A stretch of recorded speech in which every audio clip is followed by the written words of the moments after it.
আমি সুতপা। আজ 27শে জুন, শুভ রথযাত্রা উৎসব। কিন্তু এই মুহূর্তে যেহেতু আমি ব্যাঙ্গালোরেই রয়েছি, তাই চলুন এখানকারই রথযাত্রা দেখে আসি।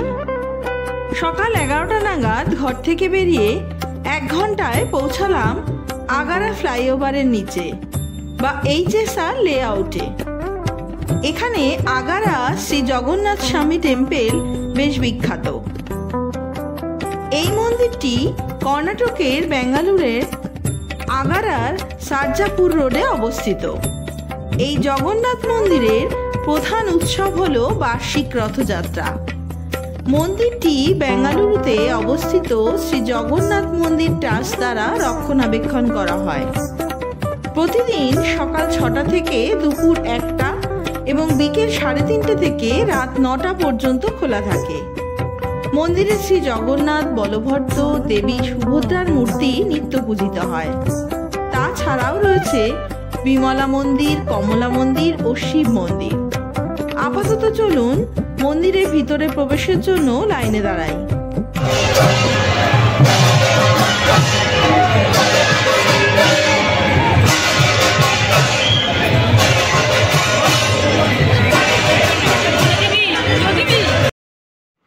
ঘড়িতে এখন দুপুর 12টা মতো বাজে।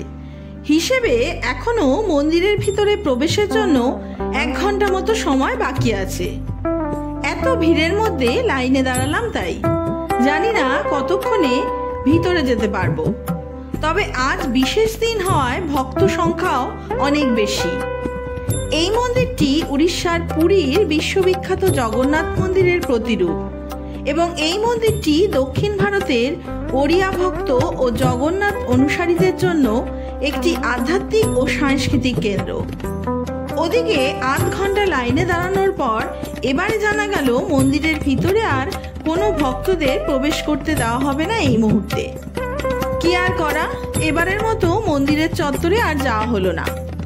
মূল ফটক থেকে উঁচু সিঁড়ি বেয়ে ওপরে উঠে তারপর মন্দির চত্বর। বিশেষ অনুষ্ঠান ছাড়া অন্য দিনে আসলে অনেক সময় নিয়ে মন্দির ঘুরে দেখা যেত। প্রতিদিন এখানে দুপুরে ভোগ প্রসাদ দেওয়ারও ব্যবস্থা রয়েছে। তার জন্য সকাল 10টার মধ্যে মন্দির চত্বরে চলে আসতে হবে। 2009 সালে মন্দিরটি প্রতিষ্ঠিত পুরীর শ্রী মন্দিরের আদলে। তবে বছরের পর বছর ধরে এই মন্দিরের গুরুত্ব বজায় রেখে চলেছে। কেবল ওড়িয়া ভক্তদের কাছেই নয়, এখানকার স্থানীয়রা ও পর্যটকদের কাছে এই মন্দিরের গুরুত্ব বিশেষ আকর্ষণীয়, যারা বেঙ্গালুরুতে ভগবান জগন্নাথের ঐতিহ্যের মহিমা প্রত্যক্ষ করতে চান। মন্দিরের বাঁদিকের রাস্তায় সাজানো রয়েছে একটি রথ। মূলত এই রথ জগন্নাথ দেবের জন্যই সজ্জিত।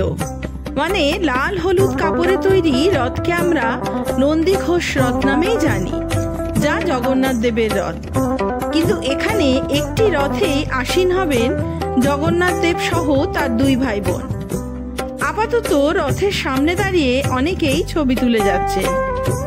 এই রাস্তার বাঁ দিকে রয়েছে আবার একটি হনুমান মন্দির, আর মন্দিরের ওপরে বিশাল উঁচু এক হনুমান মূর্তি। হনুমান মন্দিরের ঠিক উল্টো দিকে রয়েছে আরেকটি মন্দির। আজকের বিশেষ দিনে এই মন্দিরের সামনে চলছে রথ উপলক্ষে সাংস্কৃতিক অনুষ্ঠান, তবে পুরোটাই ওড়িয়া ভাষায়। এখানে আসা মানুষজনের মধ্যে অধিকাংশ মানুষই ওড়িয়া ভাষাতেই কথা বলছেন।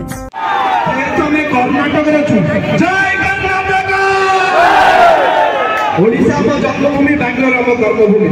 आउ थरे जगन्नाथ ना देकी को विदाय नदी। बोलो जगन्नाथ स्वामी की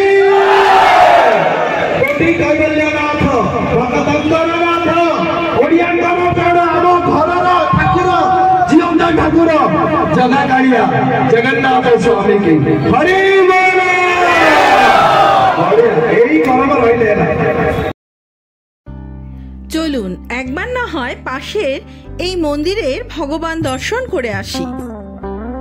মন্দিরের সামনে কন্নড় ভাষায় লেখা থাকায় বুঝতে পারলাম না কি লেখা আছে। তবে এখানে এসে এখানকার যত মন্দিরে গিয়েছি তাতে অদ্ভুত এক শান্তি আর ভক্তির অনুভূতি হয়েছে। এ জায়গাতে এসেও তাই। ঢুকেই দেখছি রাম, লক্ষ্মণ, সীতার মূর্তির মাঝে পুরোহিত মহাশয় এখনো পুজো করে চলেছেন। চাইলে যে কেউ পুজোও দিতে পারছেন।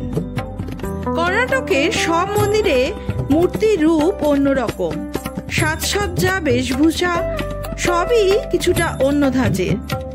এখানে একই সাথে অনেক দেবদেবীও রয়েছে। পাশেই রয়েছে শ্রীভক্ত হনুমানজির মূর্তি। এখানেও পুজো দেওয়ার ব্যবস্থা রয়েছে। আর এই হলো রাধা, কৃষ্ণ ও রুক্মিণী দেবীর মূর্তি। কালো পাথরের মূর্তিতে সাজসজ্জা আরো যেন জলজল করছে।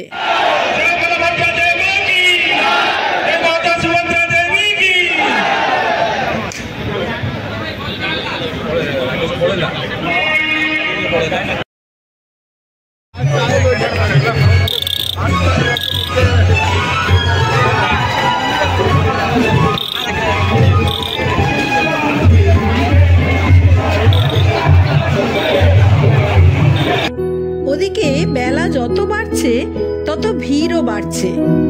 বাংলা, হিন্দি, ইংলিশ, কন্নড়, ওড়িয়া সব ভাষার মানুষজন মিলেমিশে একাকার এখানে। আশেপাশে অস্থায়ী দোকানপাটও বসেছে অনেক। সব মিলিয়ে চারিদিকে মেলার পরিবেশ। এখানে সকলকে আবার দেখছি বিনামূল্যে ঠান্ডা পানীয় দেওয়া হচ্ছে। বাঙ্গালুরুর ওয়েদার সব সময়ের জন্যই ভীষণই ভালো। গরম অনুভব তেমন হয়ই না, কিন্তু আজ এত ভিড়ের মাঝে রোদ্রে সকলেই হাঁপিয়ে যাচ্ছে। এবারে মন্দিরের সামনে এসে জানা গেল স্বয়ং মন্দির থেকে বাইরে বেরিয়ে আসবেন ভগবান। তাই বাইরেই অপেক্ষা করতে হবে আমাদেরকে। এবার ভগবানকে বাইরে নিয়ে আসা হবে, তাই জন্য ব্যারিকেড দেওয়া হয়েছে। এই পথেই যাবে ভগবান।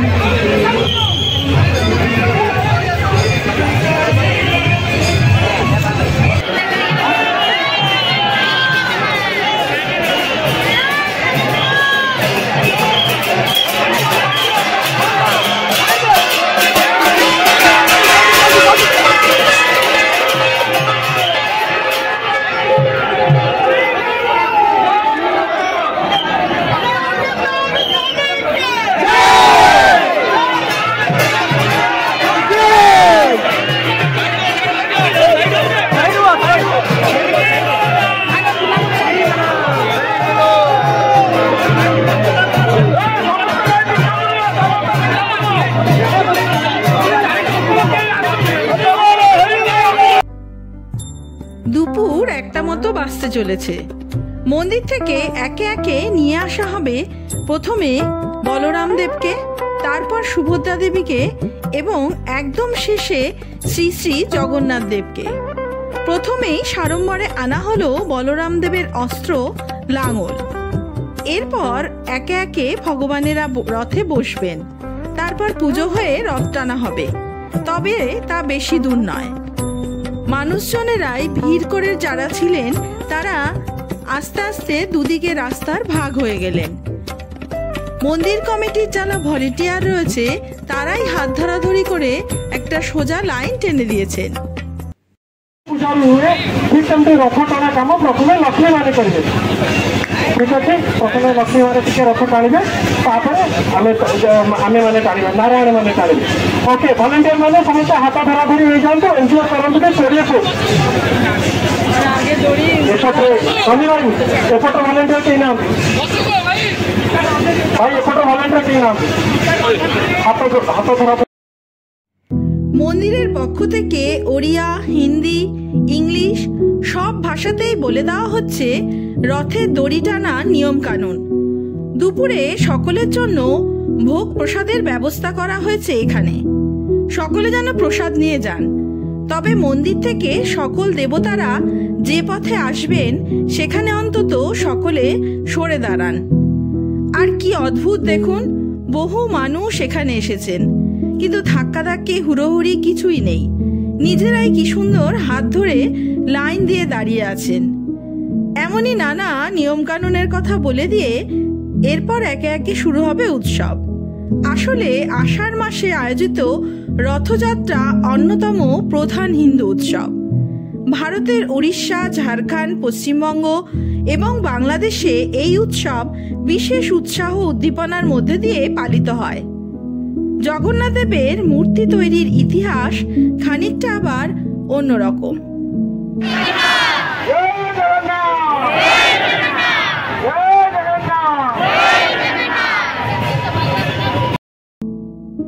ব্রহ্মাণ্ড পুরাণ অনুযায়ী কৃষ্ণ তার ভক্ত রাজা ইন্দ্রদম্নের সম্মুখে আবির্ভাব হয়ে পুরীর সমুদ্র তটে ভেসে আসা একটি কাষ্ঠখণ্ড দিয়ে তার মূর্তি নির্মাণের আদেশ দেন। মূর্তি নির্মাণের জন্য রাজা একজন উপযুক্ত কাষ্ঠশিল্পীর সন্ধান করতে থাকেন।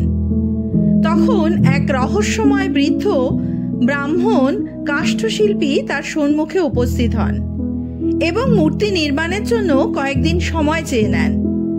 সেই কাষ্ঠশিল্পী রাজাকে জানিয়ে দেন মূর্তি নির্মাণকালে কেউ যেন তার কাছে বাধা না দেন। বন্ধ দরজার আড়ালে শুরু হয় কাজ। রাজা ও রানী সহ সকলেই নির্মাণ কাজের ব্যাপারে অত্যন্ত আগ্রহী হয়ে ওঠেন। প্রতিদিন তারা বন্ধ দরজার কাছে যেতেন এবং শুনতে পেতেন ভিতর থেকে খোদাইয়ের আওয়াজ ভেসে আসছে। 6-7 দিন বাদে যখন রাজা বাইরে বেরিয়েছেন তখন এমন সময় আওয়াজ বন্ধ হয়ে যায়। অত্যুৎসাহী রানী কৌতূহল সংবরণ করতে না পেরে দরজা খুলে ভিতরে প্রবেশ করেন। দেখেন মূর্তি তখনও অর্ধ সমাপ্ত এবং কাষ্ঠশিল্পী অন্তর্ধিত। এই রহস্যময় কাষ্ঠশিল্পী ছিলেন দেবশিল্পী বিশ্বকর্মা। মূর্তির হস্তপদ নির্মিত হয়নি, তার জন্য রাজা বিমর্ষ হয়ে পড়েন। কাজে বাধাদানের জন্য অনুতাপ করতে থাকেন। তখন দেবর্ষি নারদ তার সম্মুখে আবির্ভূত হন। নারদ রাজাকে সান্ত্বনা দিয়ে বলেন, এই অর্ধসমাপ্ত মূর্তি পরমেশ্বরের এক স্বীকৃত স্বরূপ ও এই অসম্পূর্ণ রূপেই পূজা শুরু করতে বলেন। সেই থেকেই চলছে জগন্নাথ দেবের এমনই ভাবে পূজা।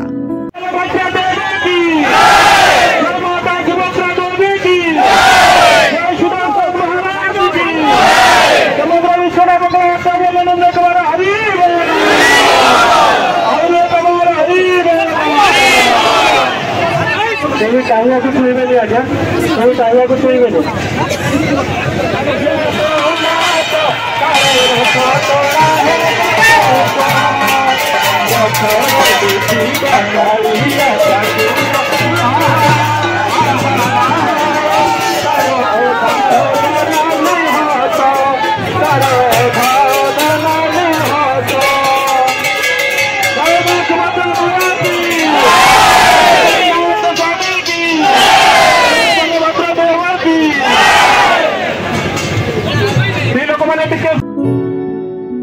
রথে বলরাম দেব ও সুভদ্রা দেবীকে নিয়ে আসা হয়েছে। এবারে হবে সাজসজ্জা। ওদিকে রথের দড়িও বাঁধা হচ্ছে রথের সাথে। সকলের গরম যাতে কম অনুভব হয় সেজন্য অনবরত জল স্প্রে করা হচ্ছে। আবার খাবার জন্য জলের বোতলও বিতরণ করছেন মন্দির কমিটি। জগন্নাথ দেবের ভক্তরা আবেগে আপ্লুত। গান, জয়ধ্বনি আরো নানা আচার অনুষ্ঠান চলছে চারিপাশ ঘিরে।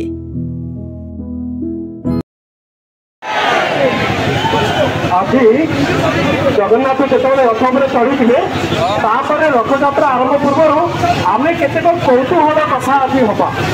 কেতে গুড়ে কথা যেগুলো হয়তো আপনার জানি নথিবে যে মন্দির কেমিতি আরম্ভ হলা, এটি জায়গা কিଏ দেলা, এই জায়গা উপরে মন্দির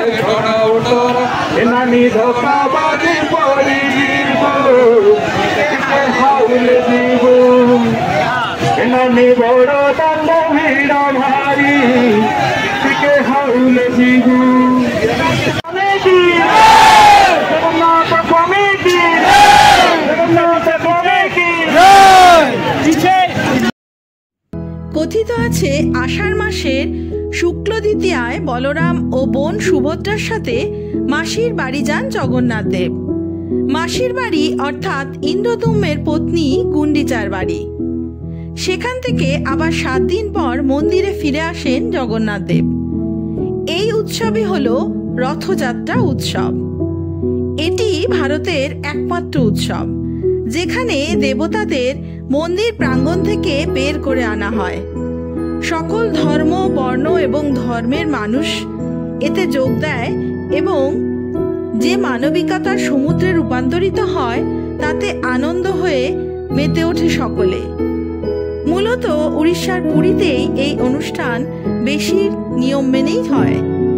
উড়িষ্যার স্থানীয়ভাবে জগন্নাথ দেবকে কালিয়া বলা হয়, কারণ এর কালো রং অত্যন্ত স্নেহের সাথে, যদিও আধুনিক রঙের পক্ষপাতিত্ব অনেকেই জোর দিয়ে বলে যে কৃষ্ণ আসলে নীল বর্ণের। বাস্তবে এই উৎসবটি অক্ষয় তৃতীয়ার দিন থেকে শুরু করে শ্রীমন্দির প্রাঙ্গণে পবিত্র ত্রিতত্ত্বের প্রত্যাবর্তন যাত্রার মাধ্যমে শেষ হয়। সকল ভক্তদের যেন আর ধৈর্যের বাঁধ মানছে না। কতক্ষণে জগন্নাথ দেবকে রথে আনা হবে আর তার দর্শন পাওয়া যাবে। আস্তে আস্তে উপচে পড়া ভিড় যেন বাঁধ ভেঙে পড়ছে, কিন্তু তারই মাঝে চেষ্টা চলছে রাস্তা ফাঁকা রাখার, যে পথে দেবতা আসবেন। ভিড় সামলাতে না পেরে আমি তো একবার উল্টেই পড়লাম সকলের পায়ের কাছে। আশেপাশে মানুষজনই আবার টেনে তুললেন। ব্যাঙ্গালোরের রথযাত্রা দেখতে এসে এও এক অন্যরকম অভিজ্ঞতা। ভালোই লাগছে এখানে। কর্ণাটক রাজ্যে এক টুকরো উড়িষ্যা রাজ্যের সংস্কৃতির ছোঁয়া পাওয়া যাচ্ছে। আজ সারাদিন এমনই মানুষের ভিড় বাড়তেই থাকবে ক্রমশ।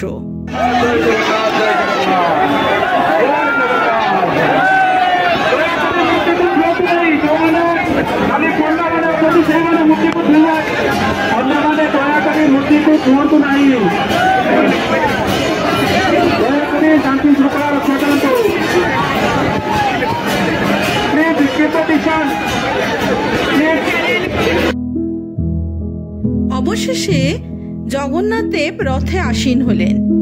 এবারে শুরু হয়েছে মন্দির কমিটির নিজস্ব কিছু অনুষ্ঠান। দুপুর 2টো বাজে এখন। কিভাবে যে এই 2 ঘন্টা কেটে গেল বুঝতেও পারলাম না। তবে চারিদিকে লোকে লোকারণ্য। এদিকে জায়গাটাও এখানে কম, তাই আর বেশিক্ষণ এখানে দাঁড়িয়ে থাকতে ভরসা পাচ্ছি না। যদি ভিড় ঠেলে বেরোতে না পারি, চলুন আস্তে আস্তে মেন রাস্তার দিকে এগোনো যাক।